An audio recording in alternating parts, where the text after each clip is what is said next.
All aspects of SEO can fall into one of three categories: on-page SEO, off-page SEO, and technical SEO.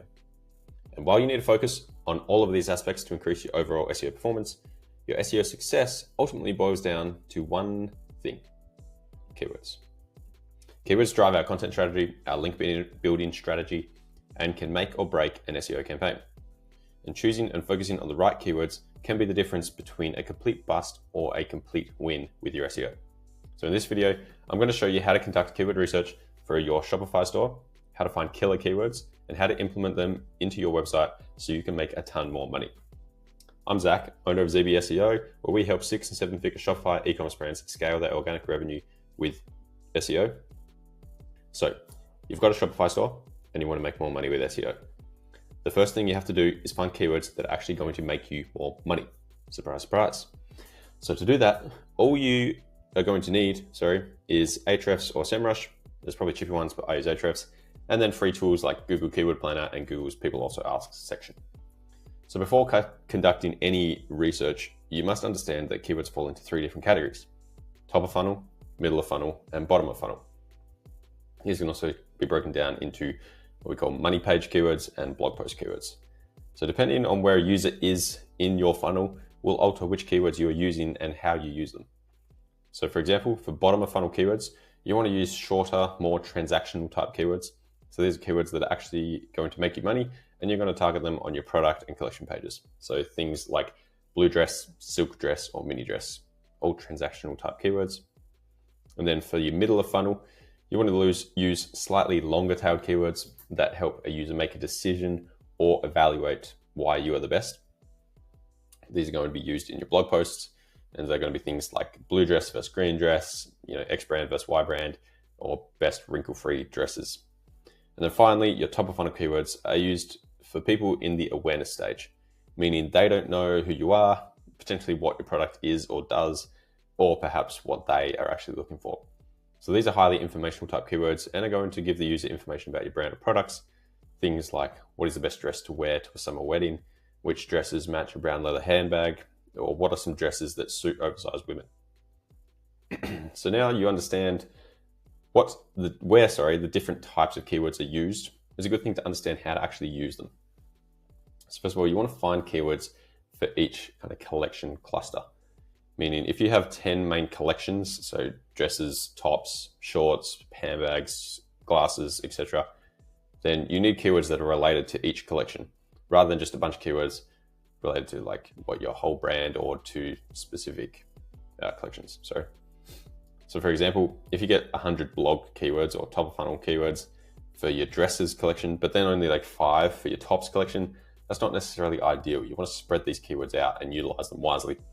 But also in saying that, if you make more money from your dresses collection and you have more dresses, say, than you do your top collection or any other collection, then it's okay to kind of have a few more there. You just don't want to ignore other categories. And so now you've identified how to categorize and how to use different keywords. Let's find out how to actually find them.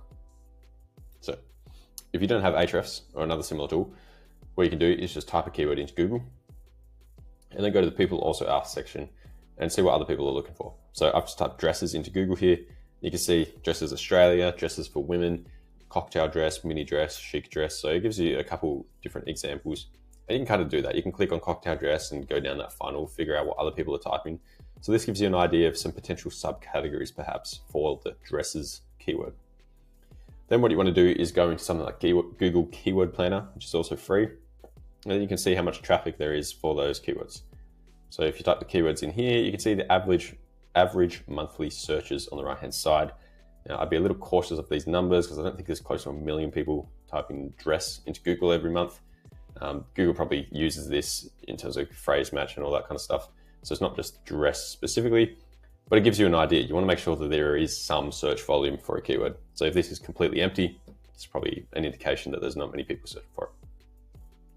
And now this is where having Ahrefs or SEMrush is going to be valuable, because while there is search volume for certain keywords, that doesn't necessarily mean that you are going to necessarily rank for them or that you should actually be targeting them. So you want to look at what we call the keyword difficulty to judge whether you should target a specific keyword. So if we look at this example here, we've got the keyword of dress. you can see there's 27,000 people a month searching for it. This is in Australia.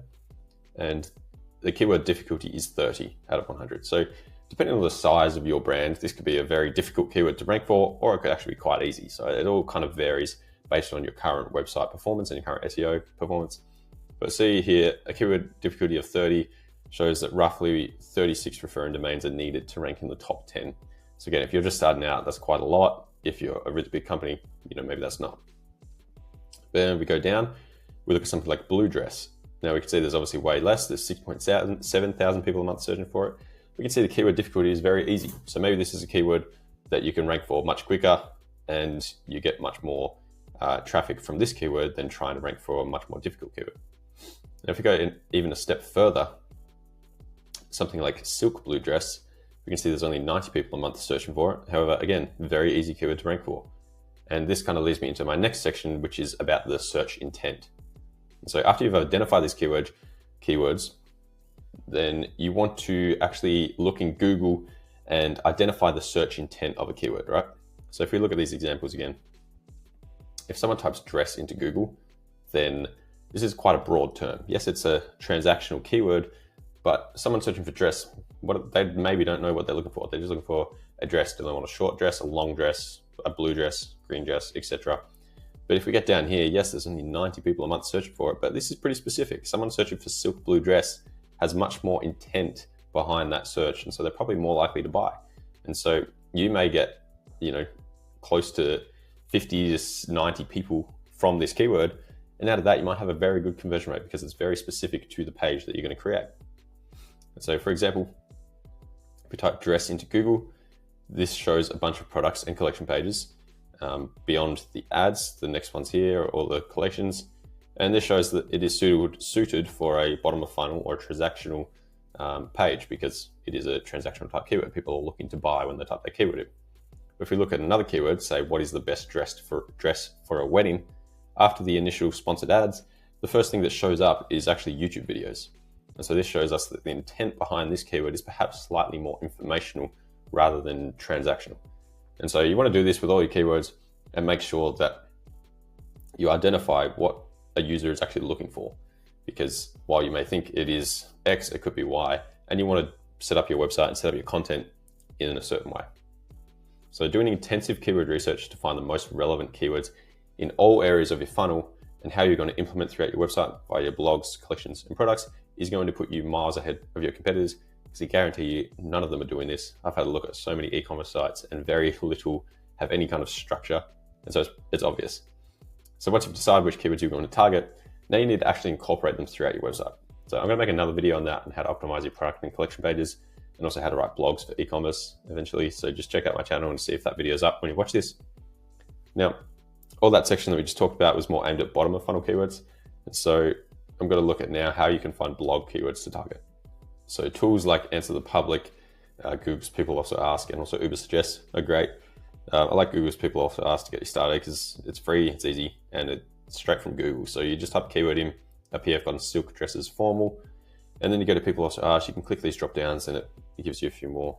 Sorry, there's a fly flying around. Gives you a few more kind of examples, and it just gives you some questions that people are asking. Is it okay to wear a silk dress to a wedding? A silk dress elegant? Is satin or silk dress better for a wedding dress? So this gives you a good idea for some questions, and these could be good blog posts, And so then again, look at the user intent behind it, look at the search volume, make sure it is a good keyword for your brand, and also make sure it fits into a certain collection. You don't just want to type any kind of blog post that doesn't really fit into like a funnel itself, a little silo on your site. And that I'll talk about that in a second. And so then to check if it's worthwhile, then you want to check the search volume again in Keyword Planner, Ahrefs, and so on. So you can see here, how to iron a silk dress, there's a search volume of 30. Now these ones are obviously going to have much less search volume, but it's not necessarily purely about driving traffic. Obviously that's what we want to do with these blog posts, but blog posts also create kind of a landing page for backlinks. It's much better and much easier to get backlinks to a blog post than it is to a product page. And so while it's not crucial that this has hundreds or thousands of people searching a month, you just want to make sure that there is some. Okay, on the counter side of what I just said, if there's no search volume, then it's a waste. There's no point writing up for that keyword. So now after you've done all your research, you've identified the search volume, the intent behind the keywords that you want to rank for, and you've identified where in the funnel they sit. You then want to organize these all. So the way I like to do this is just by creating a sort of map or sheet to segments your site into different categories. So if you go down this dresses idea, so for example, the product page, maybe the keyword we're targeting is silk blue dress for one of our products. So a sub-collection page, there could be two. You could have a blue dresses sub-collection and that product could sit in that. Then you could have a silk dresses sub-collection and the product could also sit in that. It fits both kind of categories. And those sub-collections obviously fall under the main top collection of dresses. And so already, a lot of people will just have a dresses collection and put that product in there and not really target anything on the product page. Whereas here, we've already got 1, 2, 3, 4 different avenues for people to find your website through this different kind of keyword research that we've done. And so that's kind of the bottom of funnel keywords. And then we go into some blog posts, middle and top of funnel keywords. So for the kind of blue dresses silo, some keywords are, what color shoes to wear with a blue dress, how to accessorize a blue dress, what lipstick to wear with a blue dress, right? And then for like the silk dresses silo, you've got how to iron a silk dress, what is better, silk or satin, how to prevent wrinkles in a silk dress. And so as I said, I like using the word silo because that's kind of what it is. We're looking at like different funnels within your website based on the kind of bottom of funnel keywords. And so what we've done here is you've clearly identified which area of the funnel each keyword kind of sits in, being the collections, the products, or the blog posts. Then you can internally link from each blog post down the funnel to the relevant collections and product pages. So again, linking from blog posts about dresses to the dresses keywords, not just linking to anywhere on your site. Internally linking between relevant blog posts as well. And then this all increases your topical authority on said topic, being dresses in this example. So once you've done all this for all your products and your collections, you should have multiple silos with hundreds of keywords to target.